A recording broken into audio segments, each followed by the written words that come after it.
Hello, this is Brian Benton, and in this video, I'm going to talk to you about installing a standalone license of an Autodesk product. As the example, we will be using AutoCAD 2014. Now, the difference between a standalone and network license is that a standalone license allows you to work with AutoCAD on a single workstation. A network license requires your workstation to connect to a network server that's running the Autodesk License Manager to obtain a license to run it. This demo will show me using AutoCAD 2014, but it will apply to all Autodesk 2014 based products. There may be some minor variations, of course, but the majority of what you see here will apply all the same. Let's talk about some of the topics that will be covered in this video. We will be talking about standalone license installations. We're going to prepare you for this initial installation. We will go through the installation process. We'll take a good look at the installation wizard. We'll show you how to find the system's requirements that you need to install and run the program. We'll show you how to find the installation documentation that will answer many of your questions. We'll help you in determining which features or tools to install or not to install. We'll show you what it will take when you're installing the latest updates and language packs for your product. Now, before you begin, you're going to need to check the system requirements. Now, to check your system requirements, go to the Autodesk website. Browse to your product and scroll down until you find the Systems Requirements button. Click on it, find the product again if you need to, or it will take you right to it. I'm going to look at the latest version, and this will show you your hardware requirements that you need for running your product. And in this case, it's AutoCAD 2014, and I will be installing on a 64-bit version of Windows 8 Standard. I have enough RAM, free space, etc. So I'm good to go. So after you have checked the system requirements, the next thing you want to do is to confirm that you have administrative permissions on your workstation. And you'll probably have to talk with your IT department ahead of time, or you probably already know that you'll be okay. But AutoCAD installation requires administrative permissions. Domain administrator rights are not required. Limited users can run AutoCAD themselves, so you should be okay for most cases. Make sure to turn off all virus checking software before you install, because the AV software runs real-time checks on your systems, which can slow down installation and even corrupt files, and we don't want that. Close all running applications. Next, you need to locate your serial number and product key. You'll need both of these numbers to install whichever Autodesk product it is that you're installing. Every product has its own identification number called a product key, and they will be unique per the version and program type that it is. And then, of course, your serial number is the number for your license for that product. If you don't have either of these numbers, you'll only be able to install a 30-day trial for that product. If that's the case, you can always do that, and then later on, set it up with these two numbers, the serial number and the product key. Now, you can find your product key on the box your media came with. This is an example from AutoCAD 2010, but the majority of the product keys and serial numbers look the same on your box. You'll see here in the yellow area, it says serial number, and then below that is product key. Now, if you ordered your product and it was emailed to you, that electronic fulfillment email will look something like this here on the right, with your serial numbers and product keys listed. And when you get this email, I suggest that you save it somewhere so that you can always refer back to it if needed. If you're on subscription for this product, once you've logged on to the subscription website, go to the contract administration page and find the serial number and product keys for each product that you have licensed and for the ones that you're going to install. Now, installing the software. Most likely the way you're going to do it is through downloaded media. Now, you can obtain the software you need from Autodesk in one of two different ways. They can send you installation media, and it will be in the form of a DVD or USB drive, or you can just download the software and run an executable file, a .exe file. For the DVD and the USB drive, they should just automatically start up on their own as soon as you insert them.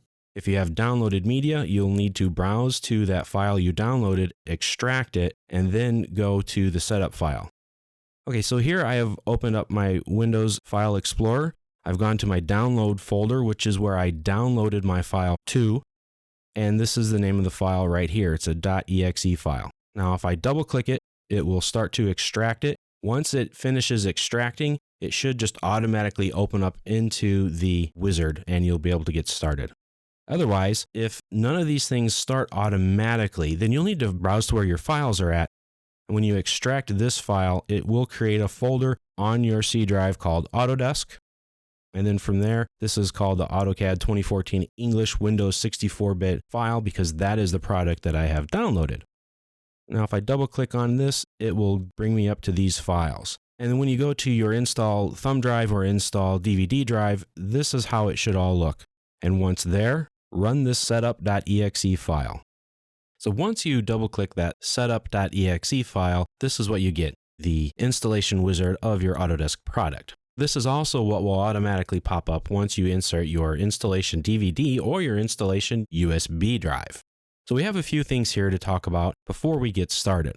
Your installation instructions, which can be found right here, the language of it will be determined when you download it or when you order it from Autodesk. So typically that's something you're not going to need to change. A couple of the other buttons here are to create deployment.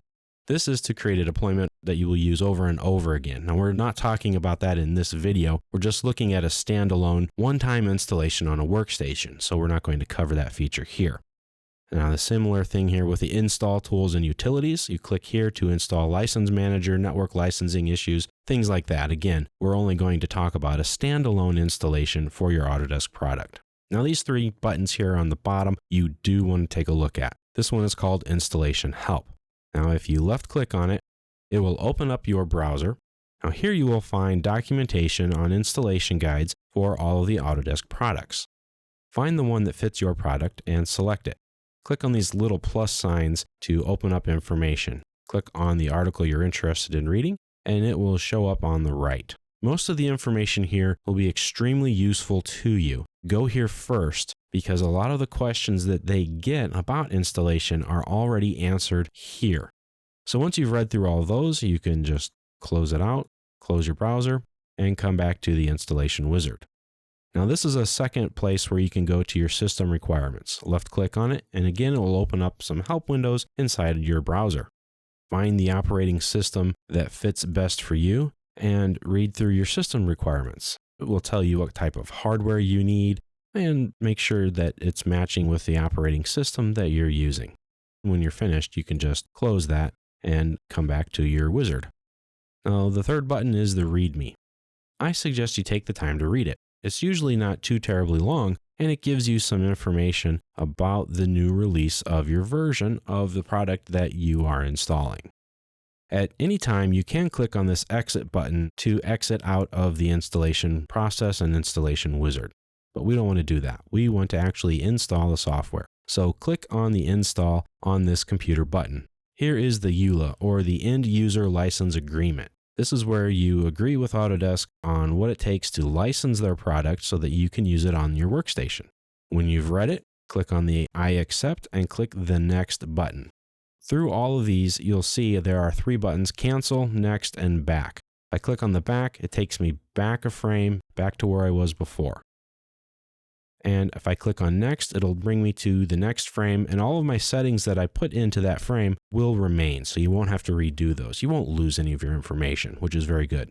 Now keep in mind, if you select Reject, you won't be able to install your Autodesk product. You do have to agree to the terms to be able to use it. Once ready, click Next. And this is the product information page. I can select a different product language here. It's very easy to go to your subscription website and download a different language pack. If not, then contact your Autodesk reseller and maybe they can give you a hand with that. In this case, we're installing a standalone license. It's just one license for one workstation that I'm going to be able to use. Here's where you'll enter in your product information. Earlier, I showed you where you can find that. Well, this is where you're going to enter it. Put in your product key, just click in the box and type in the code, and then your serial number. If you only want to install a 30-day trial, you can. Just click this option right here. After you've installed your 30-day trial period for your Autodesk product, you can still go back and enter in your serial numbers and product keys. You can always do that later. Now, the nice thing about the 30-day trial is that every time you start your Autodesk product, it will tell you how many days left you have in the trial mode. Once you've entered in your code, just click on Next. This is the Configure Installation frame. This is where you configure exactly what's going to be installed. If you click on this Browse button here, You can do that to install your product at a different location on your computer. I recommend you stick with the default setting, but if you want to install it somewhere else, you can. Just click on the Browse button, or you can just type in the full name that you want down here on your browser. Click Cancel to get out of that if you want, and nothing will have changed.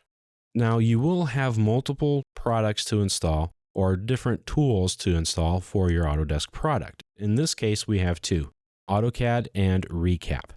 If there are any special configuration options available, there'll be a little arrow down here. You can click on it and make the changes as needed. Now, in this case, we have different subcomponents that we can click to turn off or on. I'm going to leave them both turned on, but you can decide for yourself however you want to install it. Now, if storage space on your computer's hard drive is an issue, you can keep an eye on it down here in the bottom right. Right now, the way my installation is set up, I'm going to install 2.21 gigabytes. That's what's required. I have plenty of room, so I'm not too worried about that. I don't need to go through any of this customization to find extra room, but you can if you'd like. To do that, click on Custom. Turn off the items or products that I don't want to have installed, and you'll see this number goes down. If the box to the left of the product item has a green check mark in it or the green arrow in it, it's going to be installed. A red X, an empty box, means that it isn't. If I just click on this box here, I can install everything that's in the list. If I don't like this, I can always pick the Restore Defaults and it will take me back to there. Now, you'll probably have an option to create a shortcut on your desktop. Click that there, and you may have other options depending on your product. Another thing to keep in mind are service packs. In this instance, there is a service pack that needs to be installed with this version. I can go ahead and download it right now and then browse here to wherever I've saved that and install it later. Or I can just download it and install it during our installation process here. If I don't want to install any service packs, I can just click this button right here, and so it won't be slowed down. Now, if there are any service packs, I recommend that you do download them and install them. Now, when everything is set up the way you'd like it, come back up here, click on this arrow. Now all we have to do is click Install. This process could take several minutes. This will give you a status bar of what's installing, and your overall progress is here on the bottom, as well as the number of items remaining to be installed. Now your installation is complete. Here you will have a list of everything that was installed. When you are ready, just click on the Finish button, then open up your Autodesk product and run.